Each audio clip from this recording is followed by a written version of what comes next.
Welcome to Apple's walled garden, where the company's hardware and software and services have formed these very high walls around you, so you can never leave. If you own an iPhone and at least one other Apple gadget, you live here with me in this metaphorical walled garden, which for journalistic purposes brought us to this real walled garden. In tech, a walled garden is a closed ecosystem of products. And with antitrust scrutiny and the Epic vs. Apple lawsuit, lately you hear a lot about Apple's walled garden. Walled garden. Walled garden. To lock in users to its walled garden. So how did Apple's walls get so high?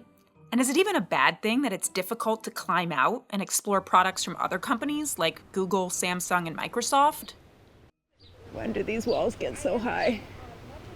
Come take a garden tour with me. I'm going to help you understand. This real walled garden here in Yonkers, New York, has many different areas, just like Apple's. Let's start here at the entrance with your Apple hardware. Without it, you can't enter the garden. Note, these sections are not to scale, definitely not according to Apple revenue. Your journey into the garden likely started with an iPhone. Then you bought an Apple Watch or AirPods because they work so well with the iPhone. And maybe you also have an iPad or MacBook. And now you're here forever. Many companies like Samsung and Google have families of products too. But what makes Apple stronger is its full control of the next part of the garden. This big section here is Apple's software. That means iOS and macOS and watchOS and iPadOS. All of these have Apple-only features that tie them together to work better together. They don't work with Android phones or Windows computers. The list is long, but let's look at a few. There's iCloud. This syncs all your photos, documents, notes, etc. across devices. There's AirDrop.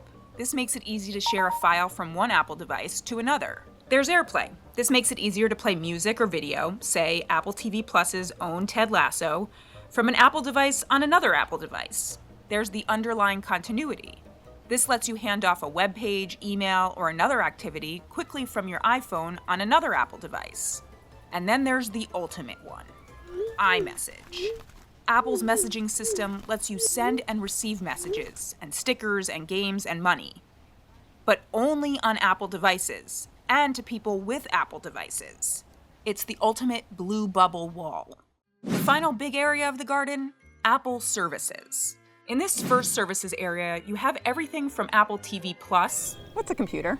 to Apple Music, to Apple Fitness Plus. Push-ups, here they are, everyone. With most of these, you have to pay more in the form of monthly subscriptions. Good thing I'm at this garden by myself. And Apple often uses its power over the platform to persuade you. For instance, this perpetual pop-up in my settings menu. Some of these services are available for other gardens, like Android or Windows, but the experience is always better on an Apple device. And then there's one very big service here, the App Store. Think of it as a large pool inside a walled garden. The iOS App Store is the only app store allowed on iPhones and iPads. There are lots of apps in the pool, but Apple's the fish, eating 15% to 30% of paid app revenue, and even digital in-app purchases. Oh, that one's eating 30% of that app revenue right there. This has been at the heart of complaints from other tech companies, like in the Epic Games lawsuit. Zoom out to see the whole map, and it's quite the business lesson. Every part keeps you with Apple, and spending more money with Apple. The first third is what gets you in. The second, where it gets you to start using and buying even more from Section 1. The third, you buy more stuff, except it's digital stuff on your devices. Study that if you want to build the next $2 trillion company. So you can see, as the garden grows, the walls grow higher and higher. So it's even harder to get out of here. But is it really all that bad? It's called a walled garden because the stuff inside is very pretty and works great. So you may not even want to peek over the wall to see what Samsung or Microsoft or Google has on the other side. And Apple argues that many of its walls protect user privacy and security. Specifically, it says its walled app store keeps out malware and other bad actors. The not-so-great stuff starts to show when you try to bring a competitor into the garden. Android. Say switching to a Windows laptop or an Android phone. The serenity of the garden can be disrupted. Since there's no iMessage for Android, for instance, you could suddenly miss out on contacts or even groups. In fact, in an internal email surfaced in the Epic vs. Apple trial, an Apple executive said, iMessage on Android would simply serve to remove an obstacle to iPhone families giving their kids Android phones. Hey, if Apple's garden is so good, why does it need these walls to keep us in? There's also the argument that it stifles innovation. If Apple keeps making its own versions of products, do we miss out on new ideas and innovations? And when it comes to the App Store swimming pool, developers argue Apple is unfairly abusing its power to charge developers more. While the legal battles about this garden will play out in antitrust suits and more over the next few years, there are a few ways Apple users can poke little holes in Apple's garden walls.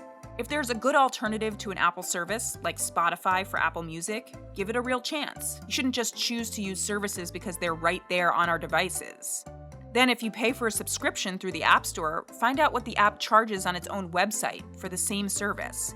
You could get a surprise discount. Also, Apple has over the years allowed you to change your default web browser or email app. So no, you might not even want to climb out or dig out. But breaking a few holes in the walls might let a little more sunshine in. Hey Tim, just iMessage on Android and Windows. Think about it. Just think about it.